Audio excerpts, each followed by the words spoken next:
Assalamualaikum warahmatullahi wabarakatuh. Selamat datang di kuliah online Kalkulus 1. Ini adalah pertemuan ke-12 dan materi kita sekarang adalah nilai ekstrim fungsi dan teorema nilai rata-rata.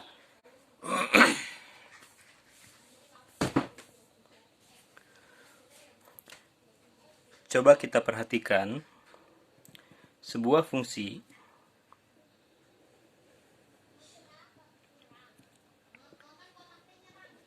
yang kontinu yang bentuknya sebutlah seperti ini. Ini adalah fungsi y sama dengan fx. Di titik ini 1, sebutlah di sini 5, yang ini 3, di sini juga 3, yang ini 5, dan di sini sebutlah 6. Fungsi ini berhenti di titik ini, x sama dengan 7, dan dimulai di sekitar sini, sebutlah x sama dengan negatif 4.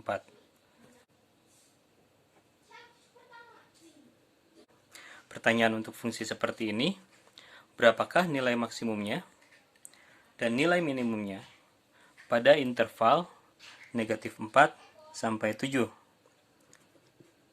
Nilai maksimum dan nilai minimum pada interval dari negatif 4 sampai 7 adalah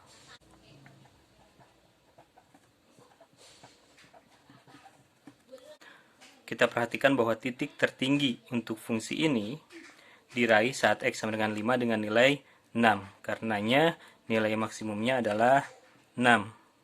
Sedangkan nilai minimum adalah titik terendah yang diraih oleh fungsi ini, yaitu dicapai saat x sama dengan negatif 4, yang nilainya sebutlah dia negatif 2.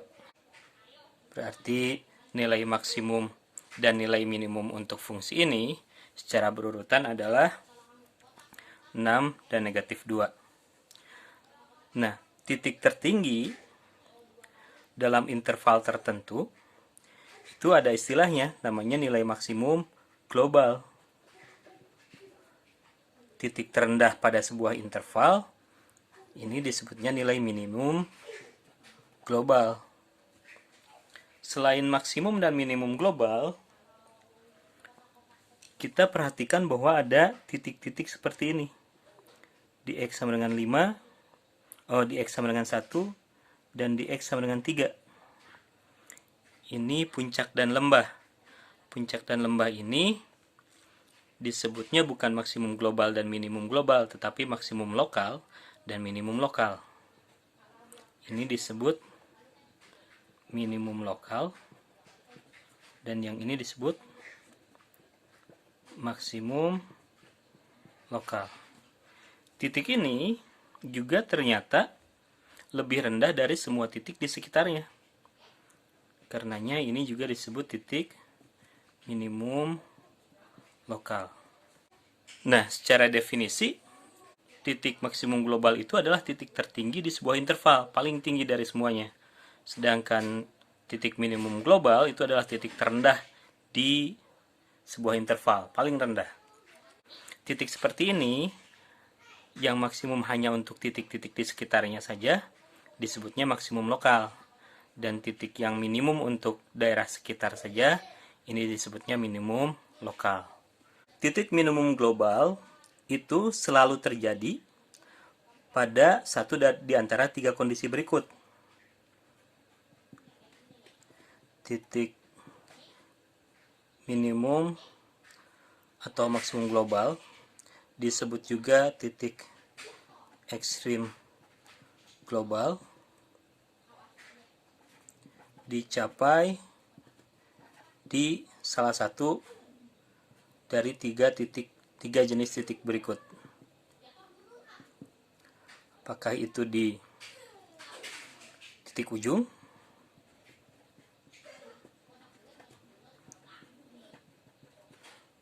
Di contoh yang kita punya, titik ujung interval itu adalah titik dimulainya interval sampai titik berakhirnya interval. Dalam hal ini, titik ujungnya adalah negatif 4 dan 7. Selain di titik ujung, ekstrim global bisa dicapai juga di titik stasioner. Yang mana titik stasioner ini ada dua jenis. Pertama, titik yang seperti ini, dia menjadi puncak atau lembah, tapi dua-duanya ini memiliki keadaan yang sama, garis singgungnya datar. Garis singgungnya datar, itu berarti gradiennya 0, atau F aksennya 0. Titik stasioner yang lain, selain F aksen X-nya 0, ini bisa juga terjadi di kondisi seperti ini, titik yang lancip. Titik yang lancip ini ciri khas F aksennya tidak ada, atau F-nya tidak bisa diturunkan. Nah, untuk mencari titik ekstrim global, kita harus menemukan 3 jenis titik ini. Lalu, setelah kita menemukan ketiga jenis titik ini, kita baru bisa melihat siapa yang paling besar dan siapa yang paling kecil.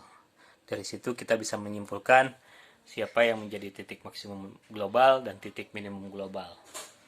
Titik-titik ini selalu menjadi titik maksimum lokal atau titik minimum lokal, tetapi yang paling besar menjadi maksimum global dan yang paling kecil menjadi minimum global. Kita coba soal yang mudah.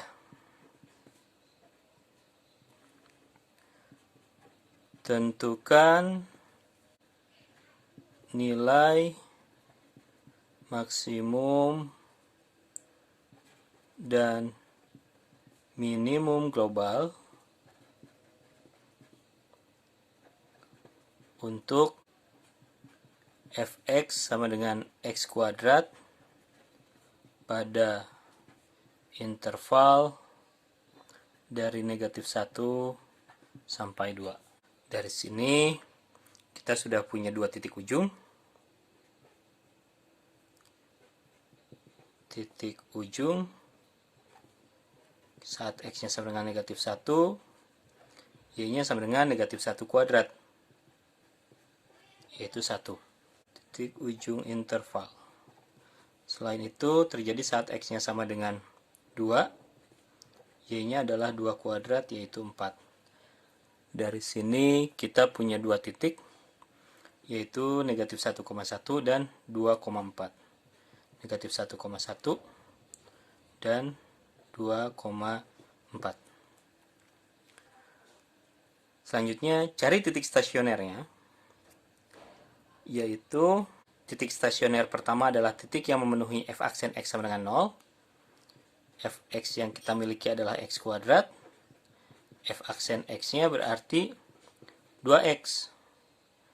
Kalau kita berharap 2x-nya sama dengan 0, berarti x-nya harus sama dengan 0. Saat x-nya sama dengan 0, y-nya adalah 0 kuadrat, yaitu 0. Dari sini kita dapat titik 0,0. Yang ini titik stasioner.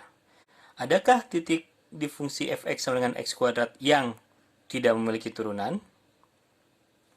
Turunan dari x kuadrat adalah yang ini, 2x.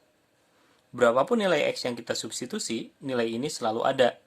Itu artinya f aksen ini memiliki turunan di mana-mana.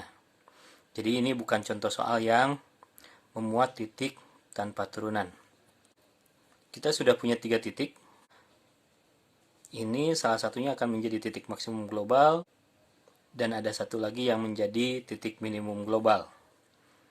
Untuk menentukan siapa yang menjadi maksimum global dan minimum global, tinggal dilihat dari nilai y-nya.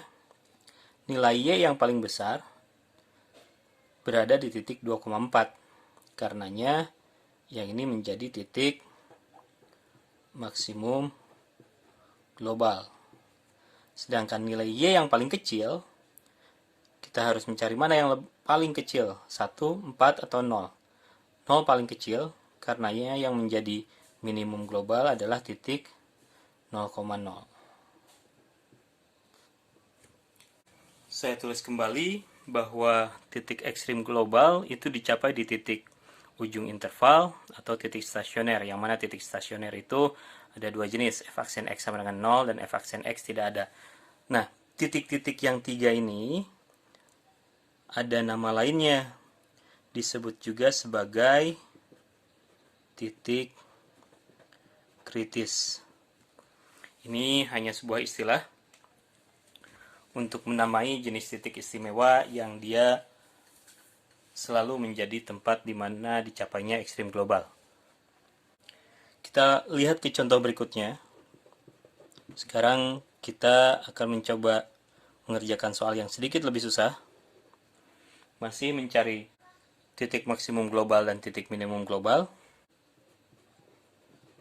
Tentukan nilai maksimum dan minimum global fungsi fx sama dengan 10x dikali 2 kurang ln x pada interval 1 e kuadrat. Kita tulis titik yang mudah dulu. Titik ujung interval. X-nya sama dengan 1 dan X-nya sama dengan E kuadrat. Saat X-nya sama dengan 1, Y-nya adalah 10 kali 1, 2 kurang ln 1. Ln 1 adalah 0, 10 kali 1 adalah 1, 10 kali 2 hasilnya 20. Saat X-nya E kuadrat, Y-nya menjadi 10 kali E kuadrat kali 2 kurang ln E kuadrat. Ln E kuadrat adalah 2, 2 kurang 2 adalah 0, 10 E kuadrat dikali 0 hasilnya 0. Jadi titik ujung yang kita punya adalah 1,20 dan E kuadrat, 0. Sekarang kita lihat titik stasionernya. Titik yang memenuhi f aksen x sama dengan 0. Fx-nya adalah 10x kali 2 ln x.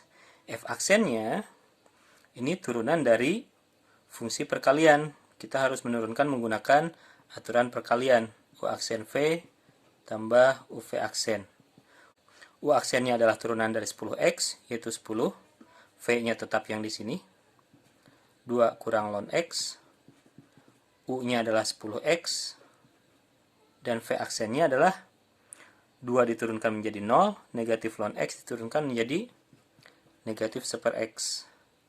Kalau saya sederhanakan ini menjadi 20 dikurangi 10 kali ln x dikurangi 10, yaitu 10 dikurangi 10 kali ln x. Kapan f aksen ini bernilai 0? Ini terjadi saat 10 kurang 10 ln x sama dengan 0, yaitu 10 sama dengan 10 ln x. Kalau saya bagi kedua ruas dengan 10, hasilnya 1 sama dengan ln x. Ln e pangkat 1 sama dengan ln x. Berarti x-nya adalah e pangkat 1. Saat x-nya sama dengan e, y-nya adalah, kita substitusi ulang ke fungsi asalnya. 10 kali e dikali 2 kurang ln dari e. Ln dari E adalah 1, 10 kali E 10E, 2 kurang 1 adalah 1. Berarti titik stasioner yang kita dapatkan E, 10E. Ini baru dari f aksen x sama dengan 0. Adakah nilai x yang menyebabkan f aksen x-nya tidak ada? Kita lihat lagi f aksen x-nya. 10 dikurangi 10 ln x. Nilai berapa saja yang bisa saya substitusi ke dalam ln x? Semua nilai positif bisa disubstitusi ke dalam fungsi ini. Dan untungnya, interval yang kita miliki adalah semua bilangan positif dari 1 sampai E kuadrat. Artinya, di dalam interval ini, f aksen x-nya selalu ada nilainya. Jadi, untuk contoh soal yang kedua ini, kita tidak memiliki titik-titik yang f aksen x-nya tidak ada. Nah, hanya ada 3 titik yang menjadi calon titik maksimum global dan titik minimum global. Mana yang menjadi titik minimum adalah titik dengan nilai y terkecil, yaitu e², 0. Berarti nilai minimum globalnya adalah nilai y-nya 0. Sedangkan nilai maksimum global adalah nilai yang terbesar di antara 10e atau 20. E itu adalah sebuah bilangan real yang nilainya sekitar 2,73 sekian. 2,73 kali 10 hasilnya 27,3, lebih besar dari 20. Karenanya yang kita ambil adalah yang 10e. Sekarang kita lihat contoh soal berikutnya. Tentukan nilai maksimum dan minimum global fungsinya fx sama dengan x pangkat 2/3 pada interval tertutup dari negatif 2 sampai 3. Seperti biasa, cari dulu titik ujungnya. Titik ujung intervalnya adalah x-nya sama dengan negatif 2 dan x-nya sama dengan 3. Saat x-nya sama dengan negatif 2, y-nya adalah negatif 2 dipangkatkan 2 diakarkan 3. Ini hasilnya adalah akar pangkat 3 dari 4. Sedangkan saat x-nya sama dengan 3, y-nya adalah 3 pangkat 2/3. 3 kuadrat di akar pangkat 3 kan. Berarti titik ujung intervalnya adalah negatif 2, akar pangkat 3 dari 4 dan 3, akar pangkat 3 dari 9. Sekarang kita cari titik stasionernya yang dia berhubungan dengan f aksen x. Turunan dari x pangkat 2/3 adalah 2/3 dikali x, sekarang pangkatnya berkurang 1. 2/3 kurang 1 adalah negatif 1/3. Atau bisa saya tulis sebagai 2/3 kali akar pangkat 3 dari x. Nah, pertanyaan pertama, kapan f aksen x-nya sama dengan 0? Ya jelas 2 dibagi 3 akar pangkat 3 dari x harus sama dengan 0. Atas dibagi bawah harus sama dengan 0. Ini tidak ada pilihan lain selain atasnya harus 0. Tetapi sayangnya atasnya selalu 2. Dia tidak pernah 0. Karenanya nilai x berapapun tidak akan memberikan persamaan ini. Tidak ada x bilangan real yang memenuhi. Ini artinya kita tidak mendapatkan titik stasioner dari persamaan f aksen x sama dengan 0. Ingat bahwa ada jenis lain dari titik stasioner, yaitu titik di mana turunannya tidak ada. F aksen yang kita miliki bentuknya seperti ini. Adakah nilai x yang menyebabkan bentuk seperti ini tidak bernilai? Lihat, dia bentuknya pembagian. Pembagian itu tidak akan ada nilainya saat pembaginya bernilai 0. Dan itu satu-satunya kondisi. F aksen x tidak ada saat pembaginya, yaitu 3 kali akar pangkat 3 dari x sama dengan 0. Kalau saya sederhanakan, semuanya saya bagi 3, hasilnya seperti ini. Lalu semuanya saya pangkat 3 kan, hasilnya seperti ini. X-nya 0. Kalau X-nya 0, Y-nya adalah 0 pangkat 2 per 3, yaitu 0. Dari sini kita dapat titik 0,0. Nah, ini soal yang berbeda sekarang. Titik stasionernya muncul dari titik yang tidak memiliki turunan.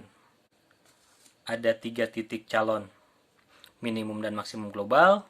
Untuk menentukan yang mana yang merupakan maksimum global, kita memilih nilai Y tertinggi. Berarti nilai maksimum globalnya adalah akar pangkat 3 dari 9. Sedangkan nilai minimum globalnya adalah nilai Y paling kecil, yaitu 0. Nilai minimum globalnya adalah 0. Kita ke teori selanjutnya di pertemuan ini, yaitu teorema nilai rata-rata. Coba perhatikan sekarang saya memiliki 3 buah grafik. Grafik yang pertama sebutlah ini grafik Y sama dengan Fx, yang kedua Y sama dengan Gx, dan yang ketiga adalah grafik Y sama dengan Hx. Kita melihat bahwa fungsi yang pertama ini adalah fungsi yang istimewa.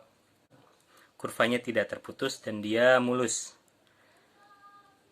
Y sama dengan Gx ini adalah kurva yang terputus. Sedangkan grafik yang ketiga ini, meskipun mereka tidak terputus, titik ini adalah titik yang lancip. Titik yang tidak memiliki turunan. Sekarang coba perhatikan garis yang menghubungkan titik-titik ujung ini.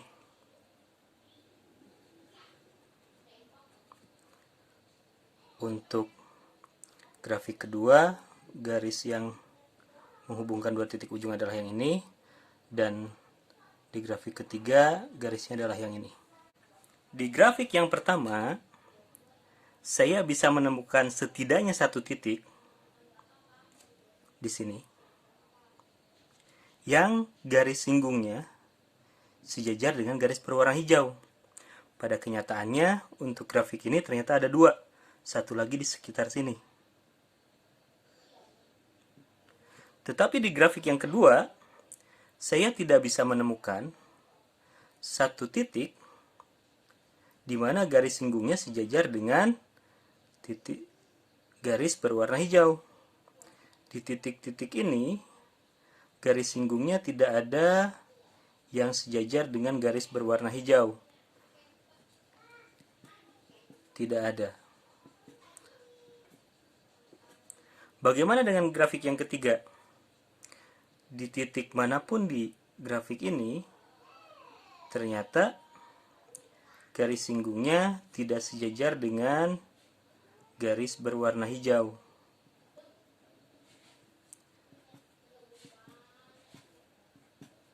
Keberadaan titik seperti ini dijamin oleh yang namanya teorema nilai rata-rata. Jadi, dijamin bahwa ada sebuah titik C yang gradiennya di titik tersebut, gradien berarti F aksen di titik C, sama dengan gradien garis berwarna hijau. Garis berwarna hijau itu garis yang melalui A, FA dan B, FB. Ini berarti gradiennya adalah FB kurang FA dibagi B kurang A. Dan ini hanya selalu terjadi untuk kondisi seperti ini. Kondisi di mana kurvanya itu tidak terputus dan kurvanya mulus. Tidak terputus itu artinya kontinu, mulus itu artinya dapat diturunkan. Jadi di kondisi seperti itulah teorema nilai rata-rata berlaku. Kita harus memiliki fungsi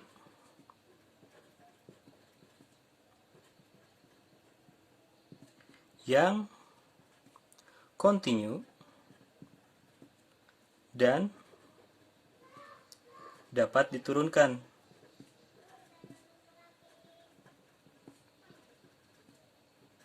Pada interval tertutup A sampai B. Kalau dia kontinu dan dapat diturunkan, maka dijamin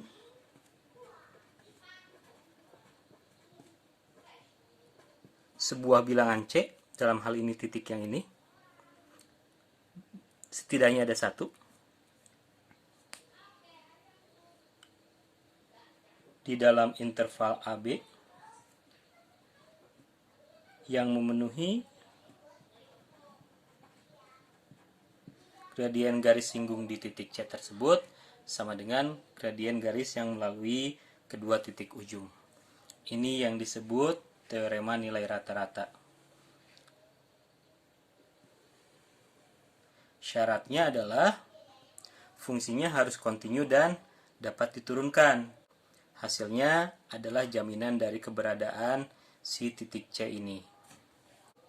Nah, di grafik fungsi seperti ini, ternyata titik C-nya tidak ada.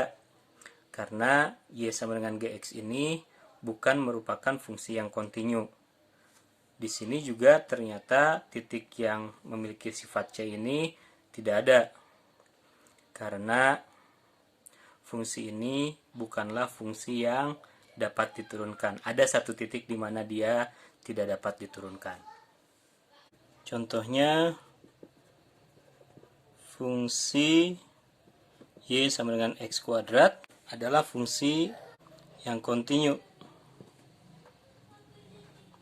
dan dapat diturunkan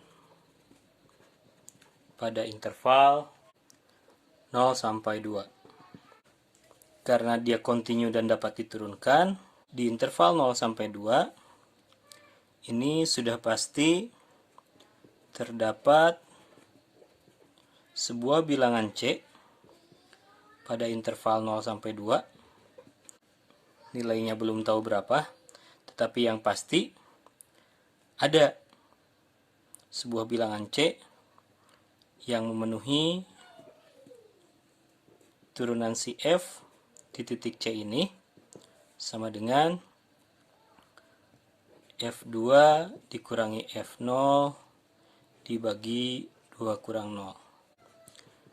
Fx-nya adalah X kuadrat, F aksen X-nya berarti 2X, F aksen C adalah 2C sama dengan F2-nya berarti 2-nya saya substitusi ke sini jadi 4, F0-nya berarti 0-nya saya substitusi ke sini jadi 0, dibagi 2 kurang 0. Ini artinya 2C sama dengan 4 dibagi 2, yaitu C sama dengan 1. Nilai C yang memenuhi teorema nilai rata-rata untuk soal ini adalah C sama dengan 1. Yang penting dari teorema nilai rata-rata ini sebenarnya adalah kepastian bahwa si fungsinya kontinu dan dapat diturunkan. Dalam banyak kasus, nilai C-nya berapa tidak ditanyakan. Dalam banyak kasus yang diperlukan hanya menunjukkan bahwa nilai C-nya itu ada dengan dua syarat tadi dipenuhi. Ada kasus khusus dari teorema nilai rata-rata yang disebut sebagai teorema Rolle. Secara singkat, teorema Rolle itu adalah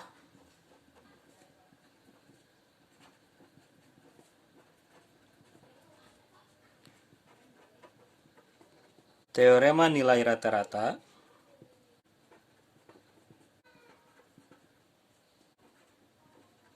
dengan kondisi khusus FA-nya sama dengan FB.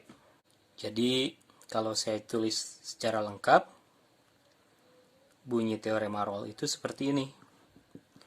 Jika F adalah fungsi yang kontinu dan dapat diturunkan pada selang tertutup A sampai B dengan ada syarat tambahannya, FA-nya sama dengan FB. Jadi sekarang syaratnya 3. Kontinu, dapat diturunkan, dan FA-nya sama dengan FB. Hasilnya 1. Sama terdapat C pada selang A sampai B yang memenuhi F aksen C sama dengan 0. Kenapa sama dengan 0? Karena FB kurang FA-nya sama dengan 0. Ini yang disebut teorema Rolle,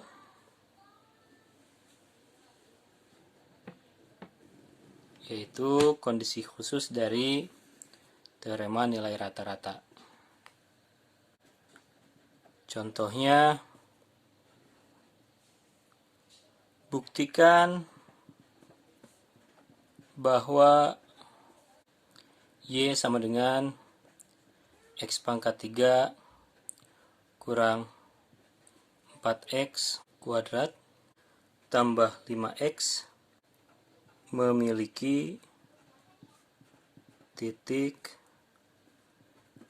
ekstrim lokal di interval 1 sampai 2. Ingat bahwa titik ekstrim lokal itu dicapai saat F aksen X sama dengan 0.